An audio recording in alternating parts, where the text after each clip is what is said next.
سر اب اور کس چیز کی ضرورت ہے؟ when will any government be in a position to carry out these reforms؟ اب کیا مطلب کہ اگر صرف یہاں سے شروع کریں کہ آپ کے خیال میں اس وقت کس چیز کی کمی ہے؟ دو تین چیزوں کی کمی ہے. ایک تو ایبلٹی کی کمی ہے، ان کے پاس وہ سوچ نہیں ہے، یا ان کے پاس وہ کمپیٹنس نہیں ہے کہ جس کے تحت وہ یہ کر سکیں، نمبر ایک. نمبر دو، ان کے پاس آبویسلی مینڈیٹ کی کمی ہے. جب لوگ بات کر رہے تھے کہ الیکشنز کے بعد جو حکومت آئے گی وہ کر سکے گی، تو لوگ اسیوم کرتے تھے کہ وہ مینڈیٹ بھی ہوگا اور سیم پیج پہ بھی ہوگی. اب سیم پیج پہ تو ہے لیکن مینڈیٹ نہیں ہے، تو ہم کو ویسی حکومت چاہیے جو سیم پیج پہ بھی ہو اور مینڈیٹ والی بھی ہو. ان میں سے ظاہر ہے کہ سیم پیج ضرور ہے لیکن مینڈیٹ نہیں ہے.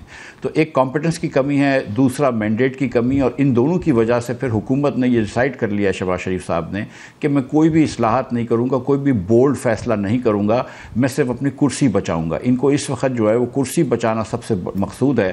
تو وزیر خزانہ کی جتنی بھی اچھی باتیں ہوتی ہیں وہ ہوتا کچھ بھی نہیں ہے. ہم نے بات کی پینشن ریفارمز کی، کچھ نہیں کی. آپ نے جو مثال کے طور پہ بات کی کہ ہم 1.5 لاکھ نوکریاں حکومت کی ختم کر رہے ہیں، ایک نوکری بھی ختم نہیں کر رہے، یہ جھوٹ بات ہے. وہ یہ کہہ رہے ہیں کہ جو 3 لاکھ نوکریوں کے پوسٹ حکومت میں موجود تھے لیکن جس پہ کوئی بھی اسامی نہیں تھا، جس پہ کوئی آدمی رکھا ہوا نہیں تھا، ہم ان میں سے وہ پوسٹیں ختم کر رہے ہیں. پیسہ تو ایک بھی نہیں بچا. کل بھی وزیر خزانہ صاحب سے جب پوچھا گیا کہ یہ بتائیے کہ ان کے بعد کتنے پیسے بچیں گے، تو انہوں نے کہا وہ میں نہیں بتا سکتا ہوں. اس کی وجہ یہ کہ پیسہ کوئی بھی نہیں بچے گا. آپ نے ان کو نکالا ہے، نہ رکھا ہے جو تھے ہی نہیں کبھی. اسی طرح جب آپ ڈپارٹمنٹس بند کر دیتے ہیں یا 3 ڈپارٹمنٹس کو ملا دیتے ہیں تو ہمیں یہ بتائیں نا کہ کسی ایک آدمی کو آپ نے ریڈنڈنٹ کیا ہے، تو وہ جواب تو نہیں ہے. آپ نے کہا کہ ہم جو نائب قاصد وغیرہ ہیں اور جو مالی وغیرہ یہ ہم کانٹریکٹ آؤٹ کریں گے. کب کریں گے کانٹریکٹ آؤٹ؟ جب ایگزسٹنگ لوگ ریٹائر ہو جائیں گے. یعنی کہ آج جو 30 سال کا بچہ کسی حکومت کے محکمے میں نائب قاصد کا کام کر رہا ہے وہ تو اگلے 30 سال کرے گا، لیکن جب وہ ریٹائر ہو جائے گا اس کے بعد ہم اگلا بندہ نہیں رکھیں گے. تو یہ ریفارم جو جس اسپیڈ سے چل رہی ہے شہباز شریف صاحب کی، مطلب اس میں تو بڑے مشکل ہو جائے گا چلنا پاکستان کا. بالکل صحیح، آگے بڑھنا. جی ناظرین یہاں پہ لیتے ہیں ایک چھوٹی سی بریک. ہم بریک سے واپس آئیں گے تو ہم مفتاح سے گفتگو جاری رکھیں گے.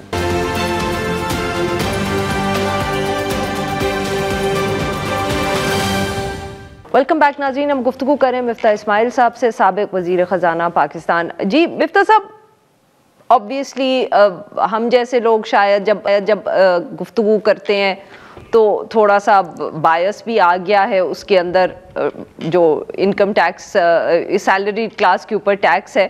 پر as somebody who's probably not facing that، جب آپ دیکھتے ہیں اڑان پاکستان، بہت گرینڈ اس ایونٹ ہوا، بہت گرینڈ لانچ ہوئی، اس کے بعد روز ہمیں بتایا جاتا ہے، گزشتہ روز بھی وزیر اعظم صاحب نے ذکر کیا کہ انہوں نے دوبارہ انویسٹمنٹ کی بات کی، یو اے ای کے جو لیڈرشپ آئی ہوئی تھی.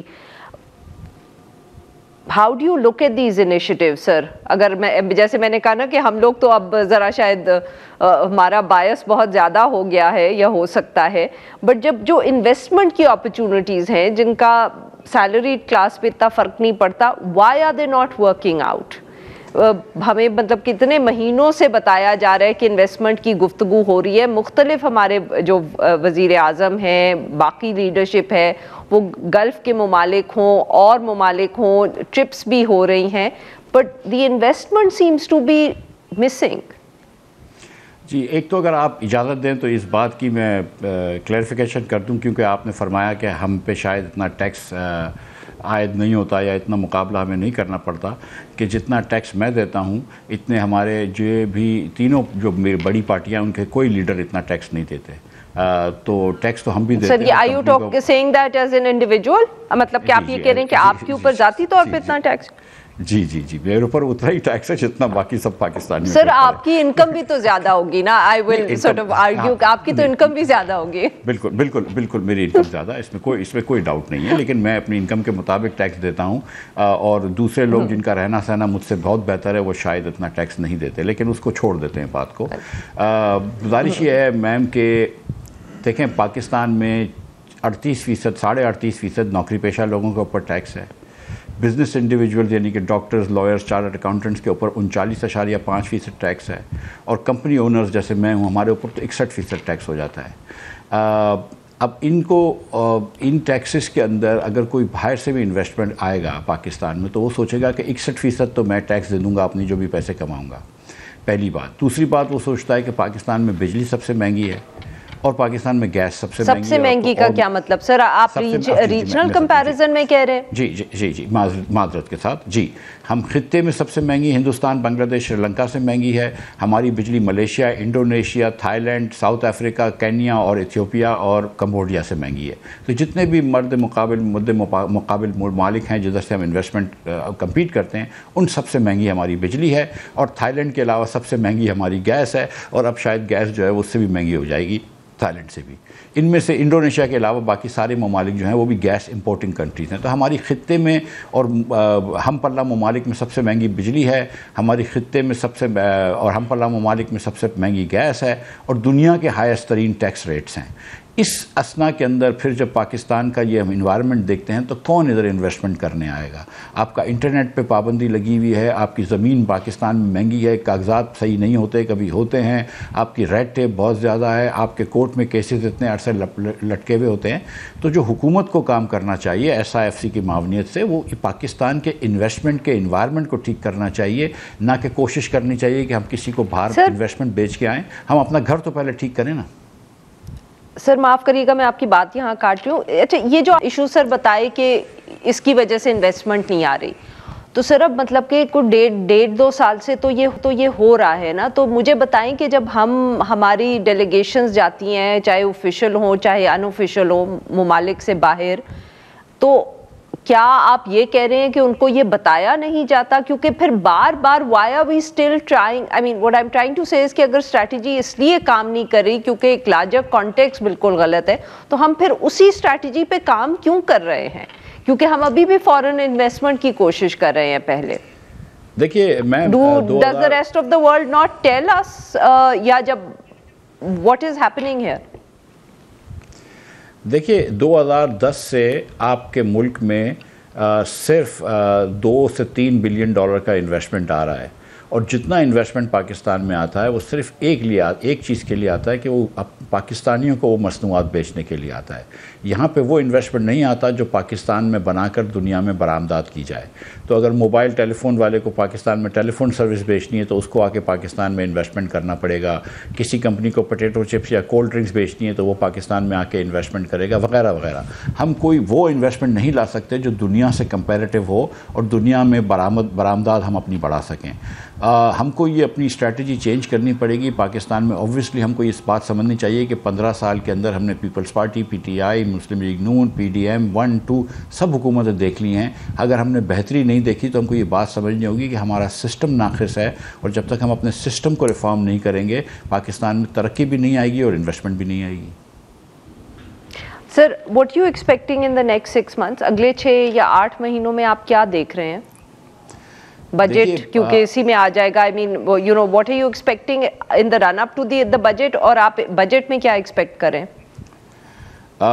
دیکھیں میں تو مزید یہ جو one sided belt tightening expect کر رہا ہوں، اے سیمیٹرک بیلٹ ٹائٹننگ کہہ لیجئے، کہ حکومت آ کے آپ کو کہے گی کہ یہ بجٹ بڑا مشکل بجٹ ہے، ہم کو بیلٹ ٹائٹننگ کرنی پڑے گی، اور اپنے اخراجات بڑھاتی رہے گی جس طرح پچھلی بجٹ میں بڑھایا. 22% اخراجات بڑھا دیے، جاری اخراجات 65% ڈیولپمنٹ ایکسپینڈیچرز بڑھا دیے، اور اپنے اخراجات بڑھاتی رہے گی اور مزید ٹیکس لگاتی رہے گی. اب کوئی ایسی جگہیں رہ نہیں گئی ہیں جس پہ ٹیکس نہیں لگائے، لیکن مجھے کوئی اس حکومت سے بہتری کی امید نظر نہیں آ رہی ہے.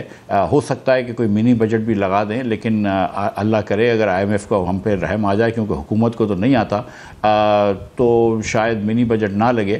لیکن حکومت جو ہے وہ کوئی موڈ میں نہیں ہے اپنے ایکسپینسز کم کرنے کے یا کوئی فنڈامنٹل ریفارمز کرنے کے. تو سر آپ یہ کہہ رہے ہیں کہ اگلے 6 مہینے میں اگر کچھ نہ بھی ہوا as far as the economic front is concerned، اگلے بجٹ میں اور زیادہ ٹیکسز ہوں گے؟ If I've understood you correctly, this is what you're predicting. جی، کیونکہ 10% سے ہماری مہنگائی بڑھی ہے تو حکومت جو ہے وہ اگلے سال بھی دیکھے گا تنخواہیں بڑھائے گی، دوسرے اخراجات جو ہے وہ اس سے زیادہ بڑھا دے گی.